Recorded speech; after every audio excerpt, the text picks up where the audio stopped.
My name's Judy, I'm an architect by trade, and for years, that's all I cared about. Big buildings, fancy complexes, you name it, I designed it. And let me tell you, the money was good. Real good. I was all about my career, you know? Climbing that ladder, making a name for myself. And I did it, too. By the time I hit my mid-30s, I was at the top of my game. But something was missing. One day, I'm sitting in my fancy office, looking out over the city skyline I helped shape, and it hit me. I wanted a family, kids, a husband, the whole shebang. So there I was, 35 years old, and suddenly on the hunt for Mr. Right. And wouldn't you know it, I found him. We got married pretty quick. Tom, he was different from the guys I usually went for. He wasn't all about the money or the status. He was just real. One night, we're sitting on our tiny apartment balcony, sharing a bottle of cheap wine, when Tom turns to me and says, "Hey, Jude, yeah, he called me that, like the Beatles song, why don't you design us a house? Your dream house. We'll get some builders, make it happen." Design our own house? It was like he'd read my mind. I'd spent years designing other people's dreams, but never my own. I was all over that idea like white on rice. So I got to work. Sketches, plans, 3D models, the works. We built that house, and it was everything I'd ever dreamed of. Open-plan living area, huge windows to let in all that natural light, a kitchen that would make a celebrity chef jealous. It was us, in brick and mortar form. I was so proud of that house, I sent some photos to this fancy design magazine. Next thing I know, they're calling it the House of the Year. Can you believe that? My house, our house, the best of the year. Life was good, you know? We had our dream house, our careers were going great. But something was still missing. We wanted a kid. We tried everything, tracking my cycle, special diets, you name it. Nothing. So we started with the doctors. Tests, more tests, and even more tests. But they all said the same thing, we were fine. We talked about other options. Adoption, IVF, all that stuff. But it didn't feel right for us. We decided if it happened, it happened. If not, well, we had each other, right? So we tried to move on. Focused on our careers, on each other. We traveled, we entertained, we lived. Little did I know, life was about to throw us another curveball. One that would change everything. It started with Tom feeling a bit off. Nothing major, just tired all the time, no appetite. We figured it was stress from work or something. But it didn't go away. We finally went to the doctor. I remember sitting in that sterile white room, holding Tom's hand as the doc came in. The look on his face, I knew it wasn't good news. Stomach cancer. Advanced. Those words hit like a freight train. From that moment on, our lives became a whirlwind of hospitals, doctors, and treatments. I threw myself into it, researching every possible cure, every experimental treatment. We traveled to the best clinics, spent a fortune on medicines. But cancer, it's a sneaky bastard.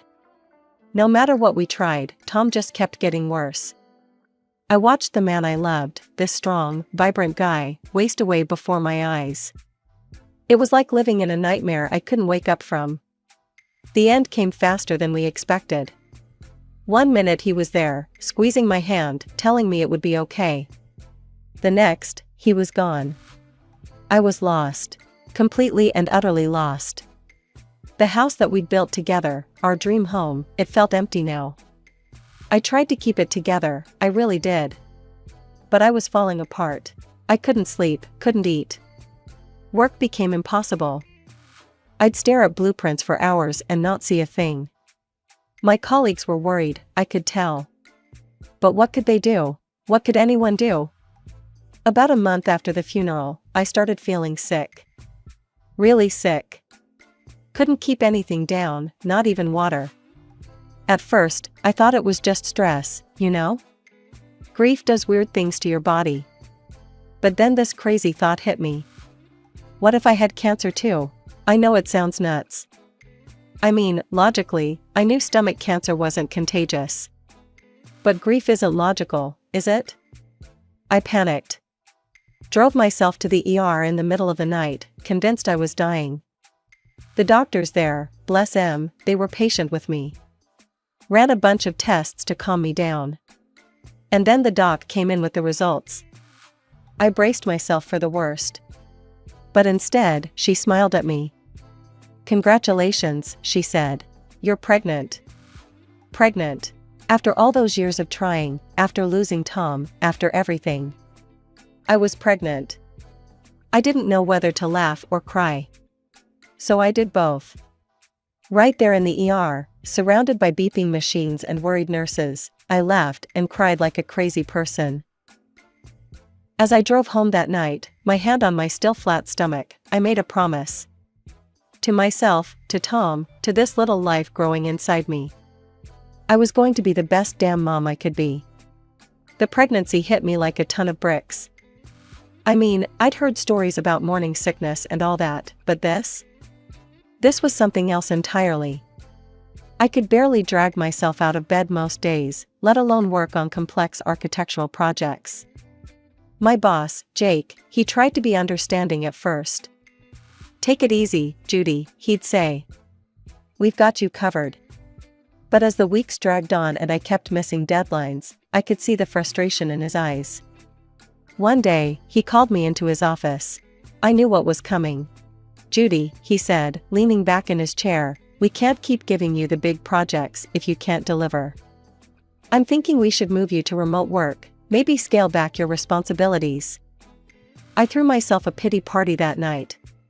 Sat on the couch Tom and I had picked out together, eating ice cream straight from the tub and crying my eyes out. But then, I felt it. This tiny flutter in my belly. And just like that, I knew. This child, this little miracle growing inside me, was more important than any building I could ever design. More important than any career. The next day, I started looking for a new job. Something closer to home, something that wouldn't stress me out so much. I found a small construction company, just a few blocks from my house. The pay was, well, let's just say it was a far cry from what I was used to. But they were willing to work with my schedule, to be flexible with doctor's appointments and all that. I took the job, and you know what? It was the best decision I could have made. The months flew by. When the big day finally came, I swear I could feel Tom there with me. Cheering me on, telling me I could do this.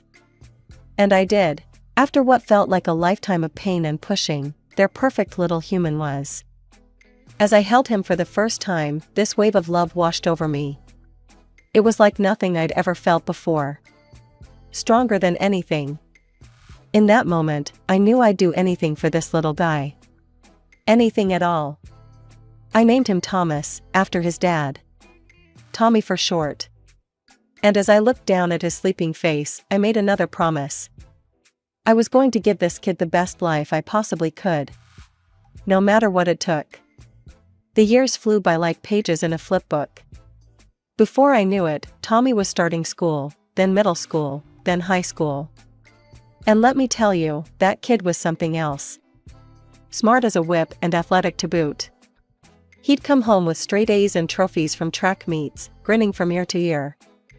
"Look, Mom," he'd say, waving his report card or medal. "I did it." And every time, my heart would swell with pride.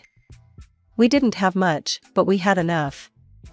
A roof over our heads, food on the table, and each other. What more did we need? I made sure to be home when Tommy got back from school, to help with homework, to cheer him on at his meets. No late nights at the office for me, no sir. Tommy was my priority now. High school graduation came and went in a blink. Tommy, cap on his head and diploma in hand, beaming at me from the stage. I cried like a baby, of course. Couldn't help it. My little boy was all grown up.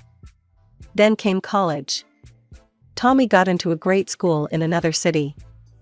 I was so proud of him, but man, it was hard to let him go. The house felt emptier than ever without him around. But you know what? It also gave me a chance to focus on myself again. I threw myself back into work, took on bigger projects. The money started flowing in again, and it felt good.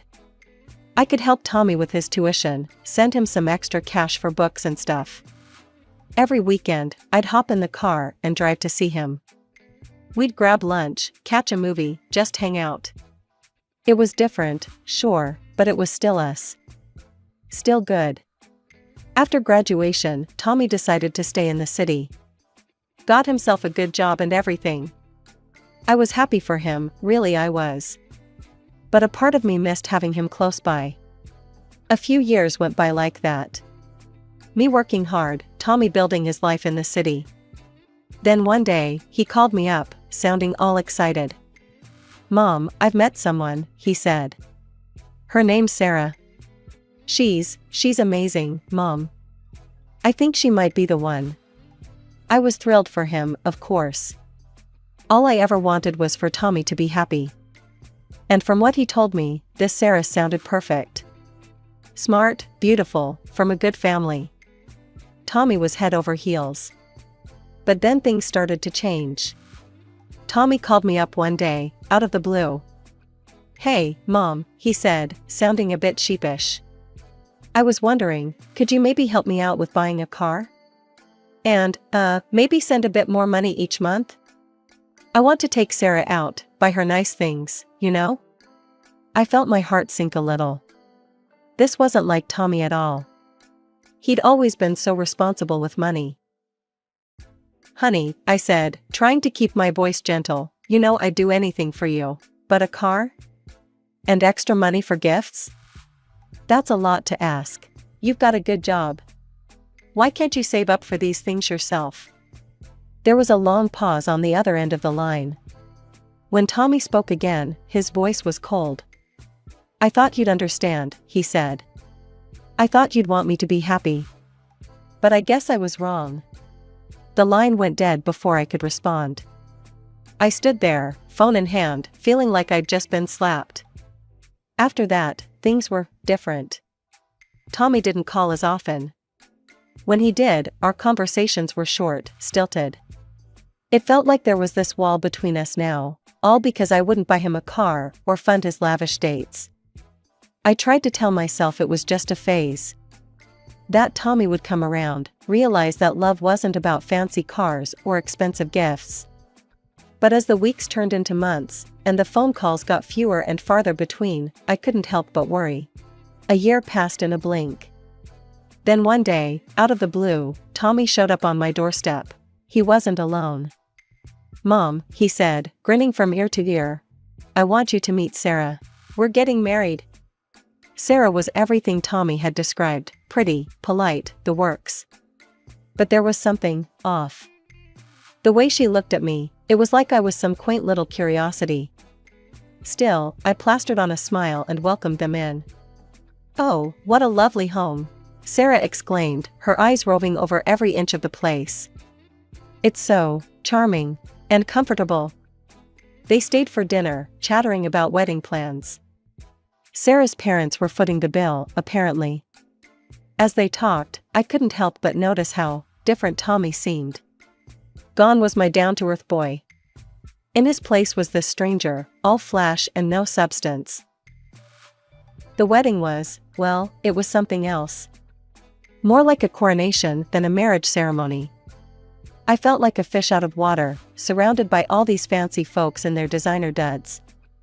Tommy barely had time to say hello, too busy schmoozing with Sarah's family and friends.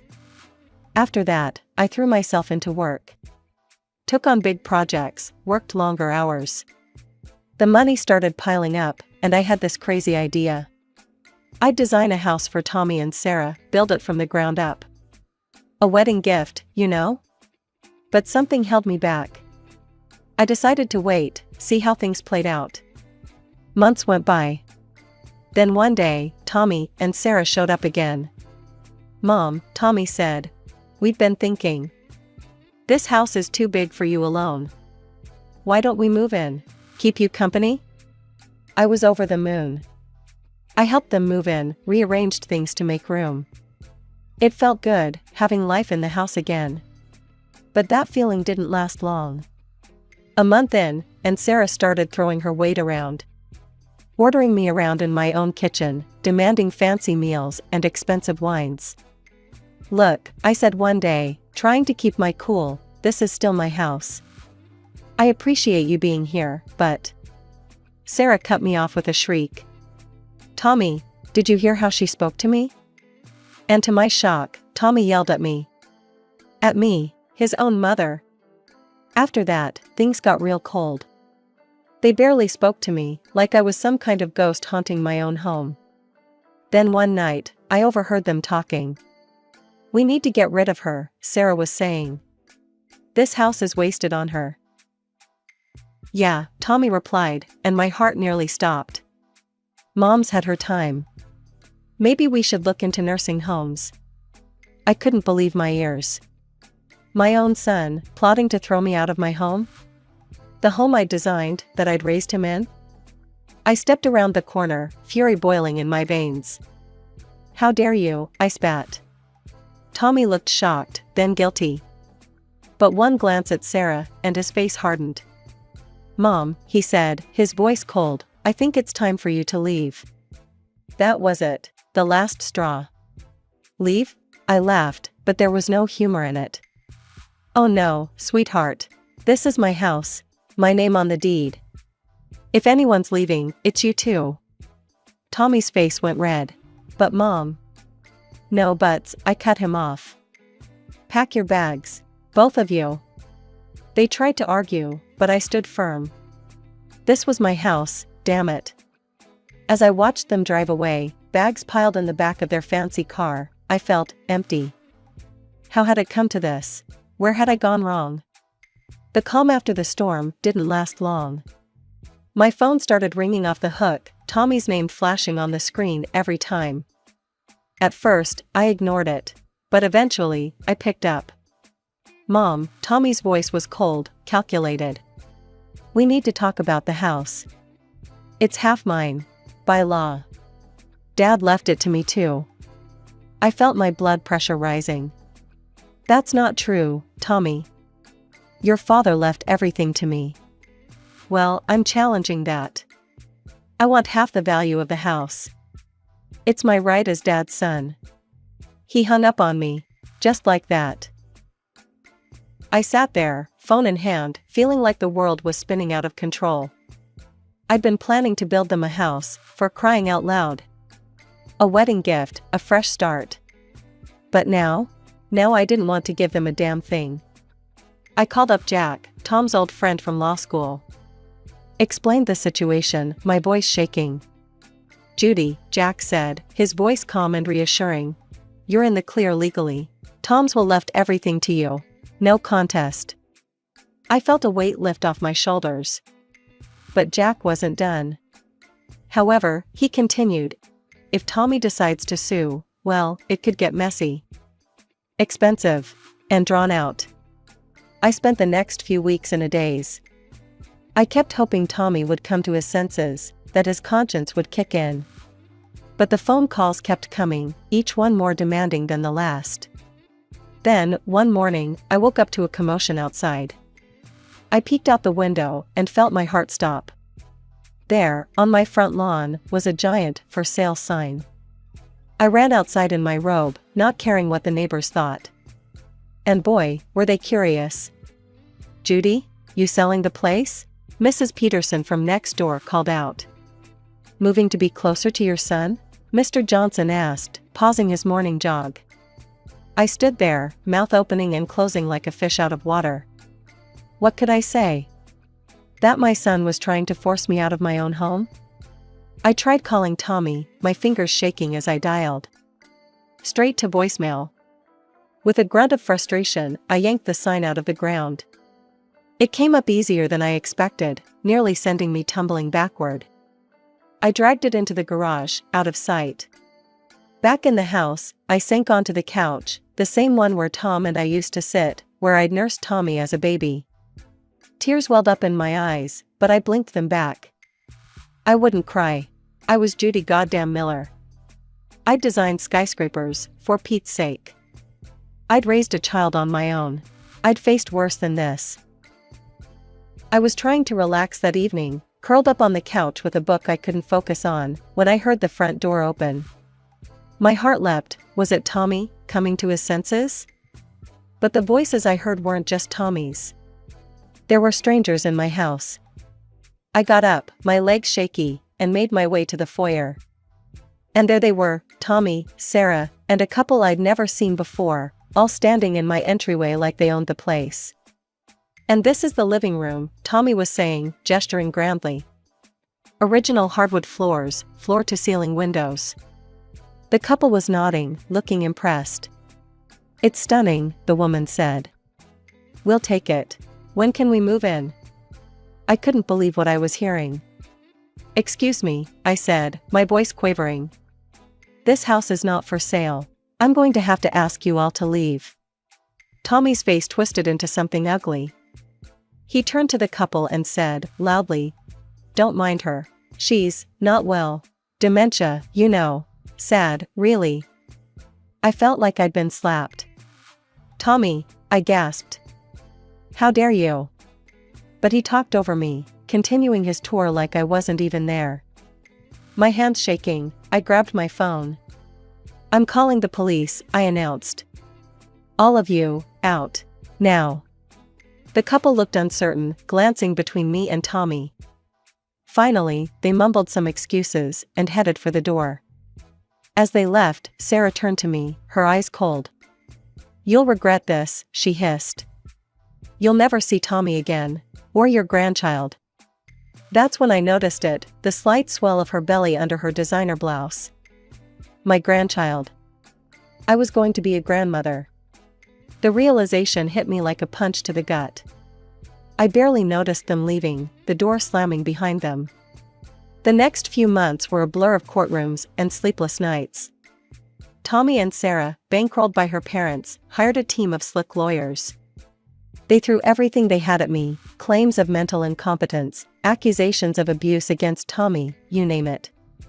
I was exhausted. Bone deep, soul-crushing exhausted. I couldn't sleep, couldn't eat. Eventually, I had to quit my job, I just couldn't keep up anymore. One afternoon, as I was bringing in the mail, more legal documents, of course, my neighbor, Mrs. Peterson, came over. "Judy," she said, her kind face creased with concern.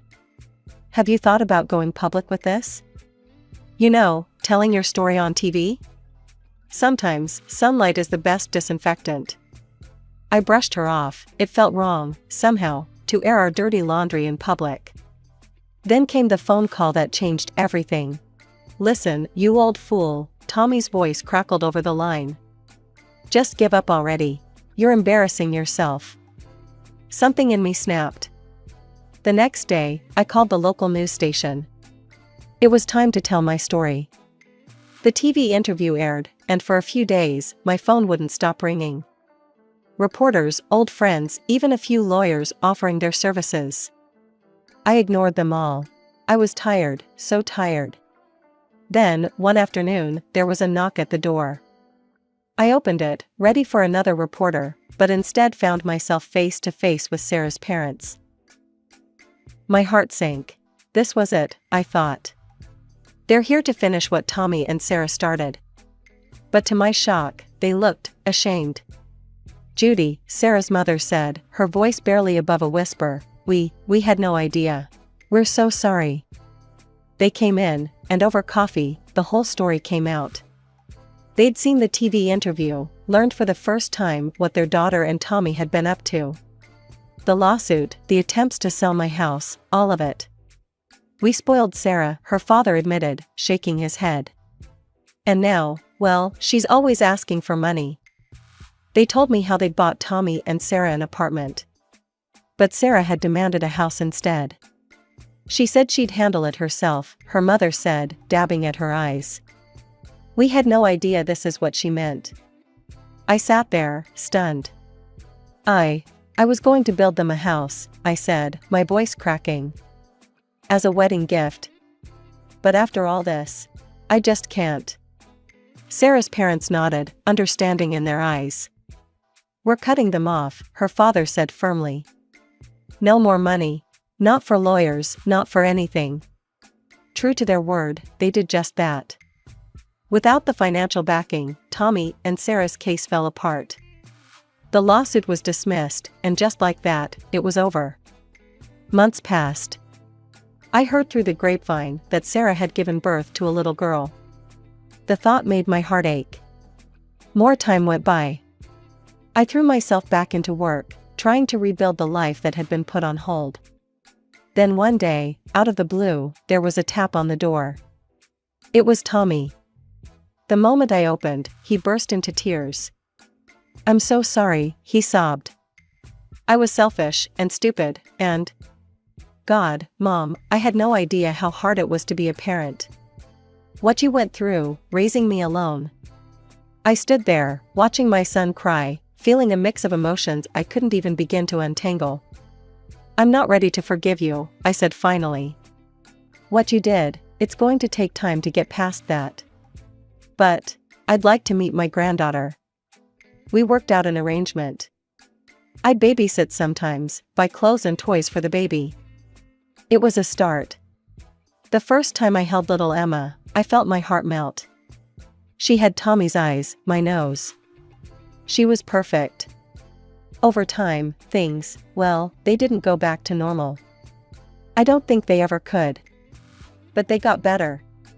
Sarah became less demanding, even thanked me once for my help. Tommy, he was trying. Really trying. Do I forgive him? I don't know. Some days, when I'm playing with Emma, seeing Tommy smile in hers, I think maybe I can. Other days, when the memory of what he did hits me, it feels impossible. But you know what? I'm not focusing on that right now. I'm just living, day by day. Enjoying my work, my home, my granddaughter. The future? Well, that'll sort itself out in time.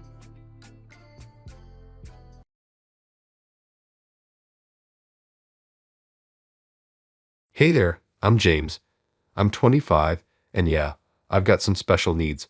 But trust me, that doesn't stop me from giving it my all every day at the recycling plant where I work. Those conveyor belts, they're my turf. Yo, James, can you speed up belt 3?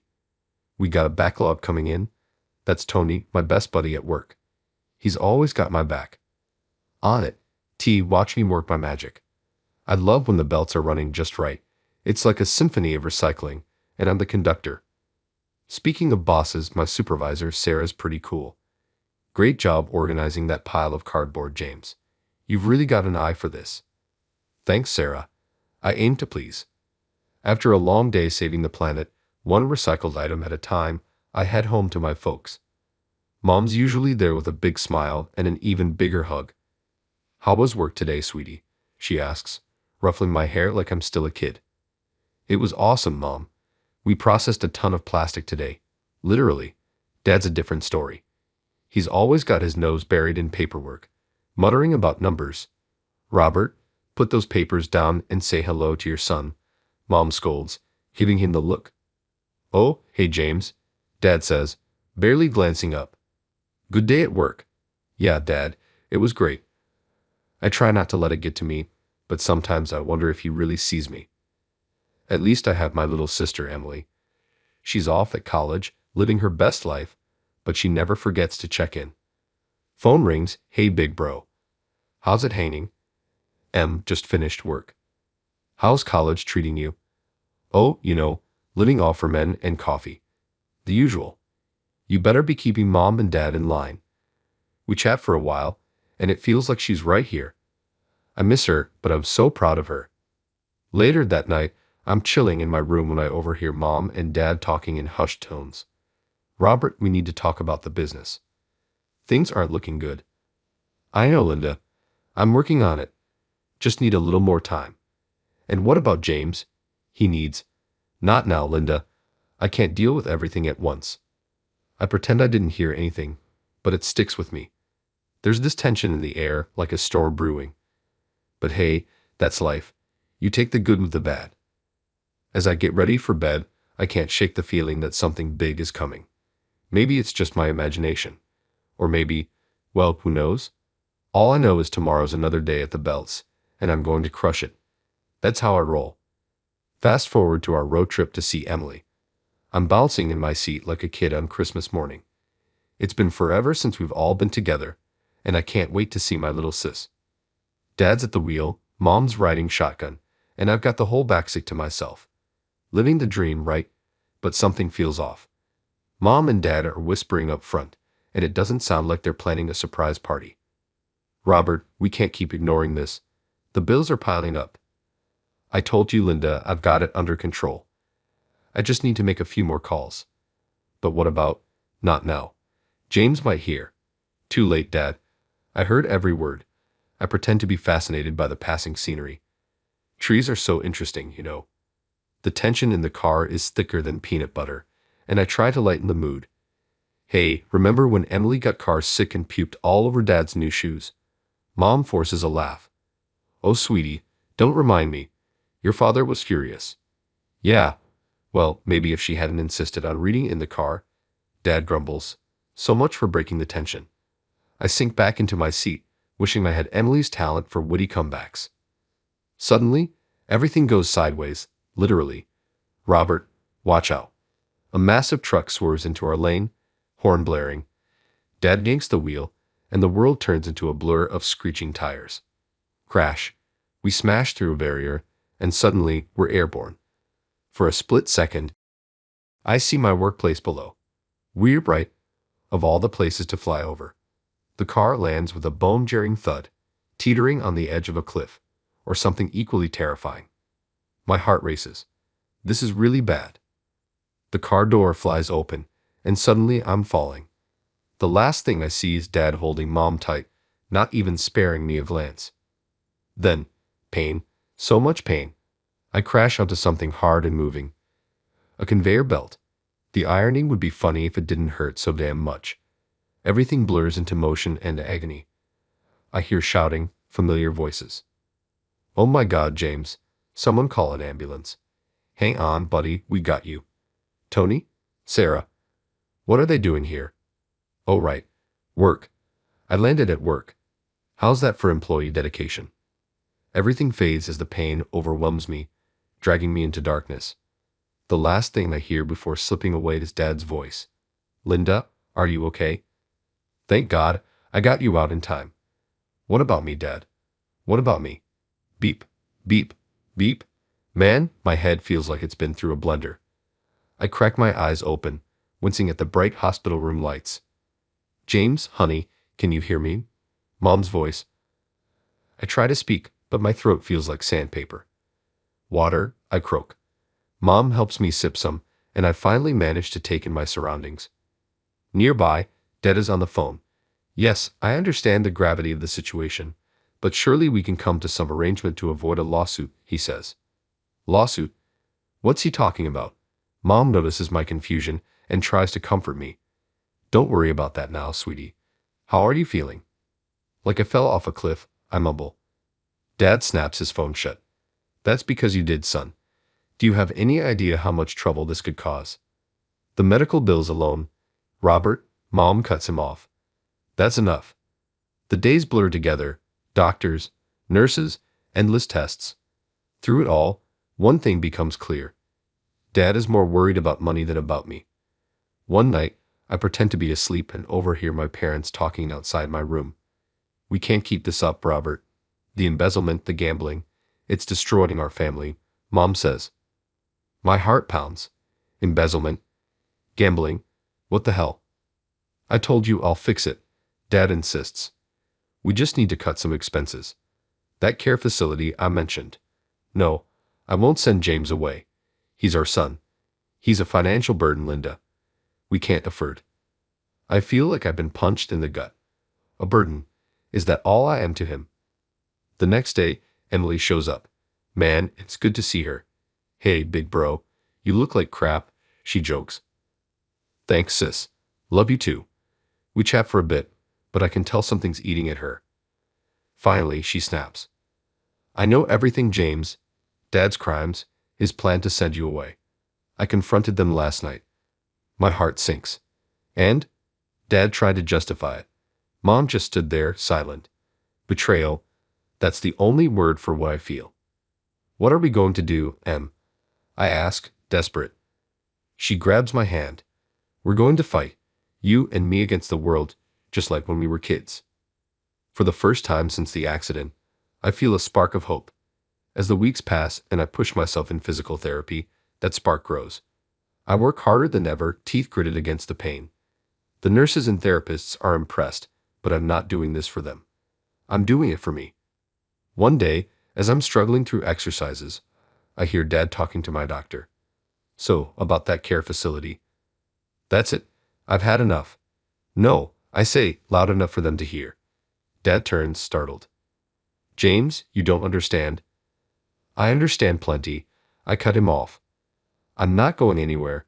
This is my life and I'm taking control of it. Starting now. The look on his face. Priceless. But this is just the beginning. I've got plans, big plans. And I'm not letting anyone stand in my way. Watch out, world. James is coming back stronger than ever. Physical therapy is brutal, but I'm relentless. Every day, I push harder, fight through the pain, and prove everyone wrong. Finally, the day comes when I'm cleared to return to work. James, man, it's good to have you back. Tony grins, giving me a hearty slap on the back. Sarah's there too, beaming. We've missed you around here, she says. How are you feeling? Ready to kick some recycling butt, I reply, and I mean it. They ease me back into things, but I'm not holding back. I throw myself into every task, learning new skills, even taking on extra shifts. I'm determined to make a mark. One day, Sarah pulls me aside. James, can we talk? I've been watching your progress and, well, how would you feel about promotion? A supervisory role? My jaw drops. Are you serious? Dead serious, she says, smiling. You've earned it. Meanwhile, at home, everything is imploding. Dad's business partner has discovered the embezzlement, and the whole scheme is collapsing like a house of cards. How could you do this, Robert? Mom cries, but there's anger in her voice. To our family, to James. I was trying to provide for us. Dad shouts back. By stealing. By trying to send our son away. I try to stay out of it, but Emily is on the warpath. She's found me a lawyer, a real shark. We're going after him for everything, James. The accident, the attempted abandonment, all of it. Part of me wants to say no, to be the bigger person. But then I remember that day, the cliff, Dad reaching for Mom and not me. I remember financial burden. Do it, I tell her. The case doesn't even make it to court. Dad goes down for embezzlement, and his lawyer advises him to settle everything else. It's enough for me to get my own place and start fresh. Moving day arrives, and Mom is there, helping me pack. There are tears in her eyes. I'm so proud of you, sweetie, and I'm so sorry. I hug her tight. It's okay, Mom. We're going to be okay. My new apartment isn't much, but it's mine. All mine. That night, after everyone has left, I stand on my small balcony, looking out at the city. My city. My life. My phone buzzes. It's Emily. How's the new place, big bro? It's perfect, Em. Everything's perfect. And for the first time in my life, I really mean it. I'm not just the guy with special needs anymore. I'm James, supervisor, apartment dweller, survivor. I'm free. The story has ended, but now I have a question for you. If you were in my shoes, could you ever forgive a parent who saw you as a burden and chose to save someone else in a life or death situation? What would it take for you to consider reconciliation? Drop your thoughts in the comments below.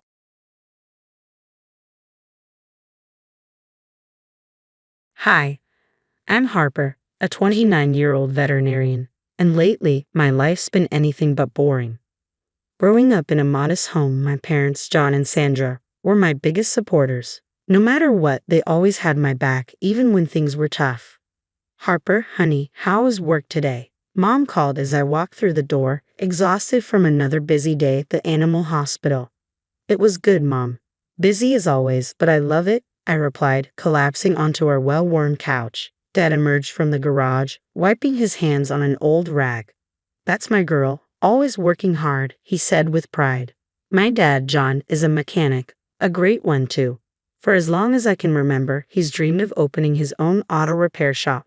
How's the saving going, Dad? I asked, knowing he'd been putting away every extra penny for his dream. Slow and steady, kiddo. We'll get there, he winked. John, don't forget to tell Harper about your idea, Mom reminded him.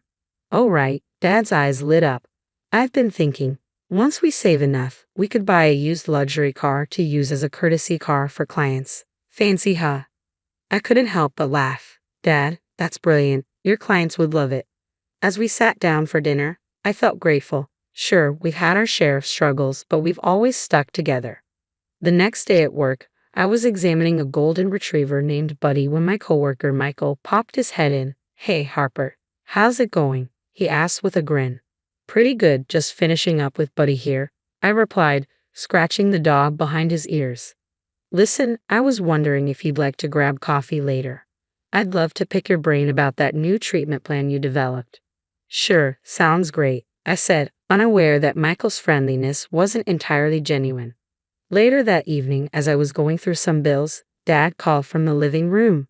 Harper, come here. You've got to see this. I rushed in to find him grinning at his laptop. What is it? I think I found it. The perfect car for the shop. Look at this beauty. He turned the screen towards me, showing a sleek used luxury sedan. Wow, Dad, that's impressive, but can we afford it? With the money I've saved and a little help from you and Mom, I think we can make it happen. What do you say we check it out this weekend? Absolutely, Dad. Let's do it. On the weekend, Dad and I went to the dealership. The place was all shiny chrome and polished floors, making me feel a little out of place in my jeans and sneakers. There it is. Dad's eyes lit up as he spotted the car. As we approached, a salesman appeared. Before Dad could answer, an obnoxious voice cut in. Ha! Don't waste your time, Brad. These people are just window shopping, sneered a man in an expensive suit, glancing dismissively at us. Excuse me, I said, my blood beginning to boil. Oh, come on, sweetheart, he smirked. A beat-up pickup in the lot and bargain bin close. You're not fooling anyone. Dad's face fell, and that's when I lost it. Listen here, you arrogant jerk. This is my father, and he's here to buy a car. Who do you think you are? Ryan Blackwell, CEO of Pharmatech. He puffed up, and I know a time waster when I see one. Before I could respond, the dealership owner hurried over. Mr. Blackwell, I must ask you to leave. We don't tolerate this behavior here. Ryan's face turned red. Do you know who I am? Yes, and I don't care. Please leave. As Ryan stormed out, the owner turned to us apologetically. I'm so sorry. Let me offer you a special deal on this car to make up for it. Dad's eyes widened. Really? That's very kind of you. As we finalized the deal, I felt a surge of satisfaction. Take that, Ryan Blackwell. But my triumph was short-lived. The next week at work, I overheard Michael talking to our boss. Yeah, that new treatment plan for diabetic cats. That was my idea. I froze. That was my plan. I confronted him later.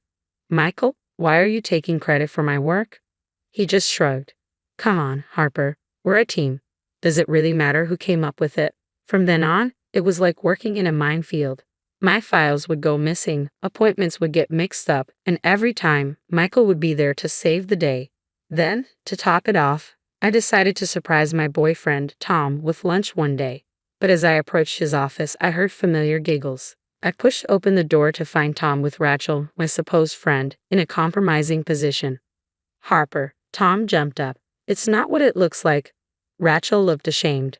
Harper, I'm so sorry. I didn't say a word. I just turned and walked out, my world crumbling. That night, as I sat on my bed, feeling completely overwhelmed, Dad knocked on my door. Honey, you okay?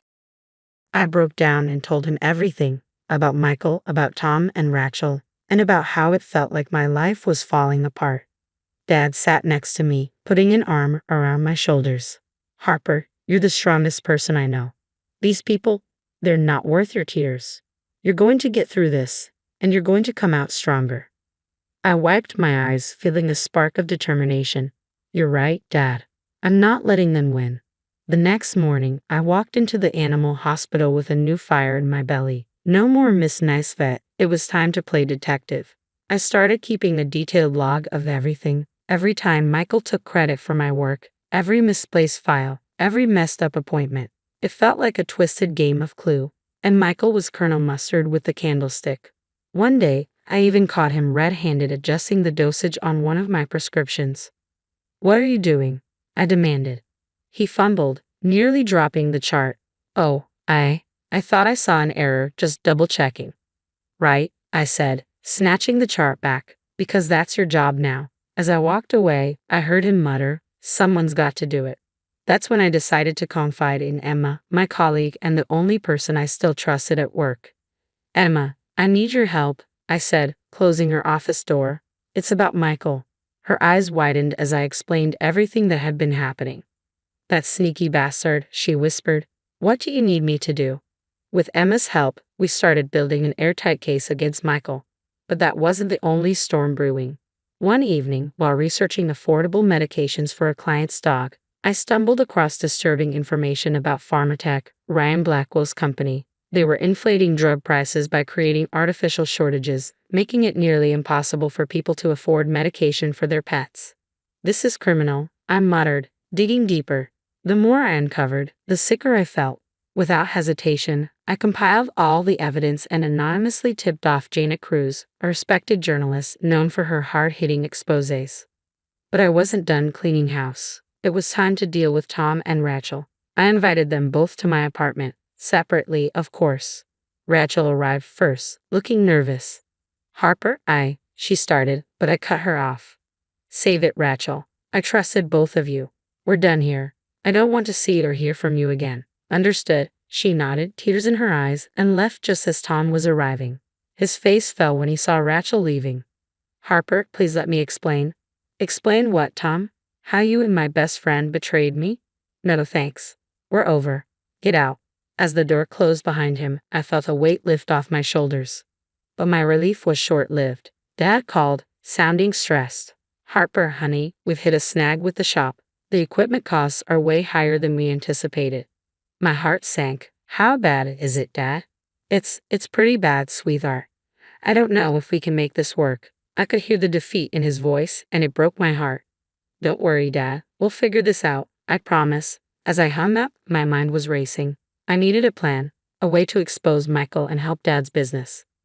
Suddenly, it hit me. What if I could kill two birds with one stone? The day of reckoning arrived sooner than I expected. I stood outside the boardroom, heart pounding, clutching a folder filled with evidence against Michael. Emma squeezed my arm reassuringly.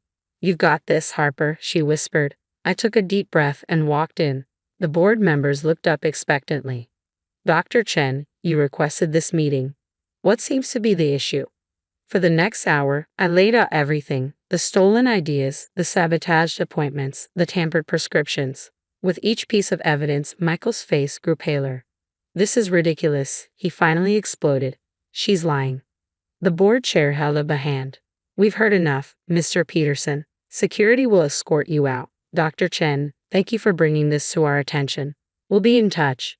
As Michael was led away, shouting threats, a wave of relief washed over me. But it was just the beginning. The next morning, my phone buzzed with notifications. Janet Cruz's expose on Pharmatech had dropped, and it was nuclear.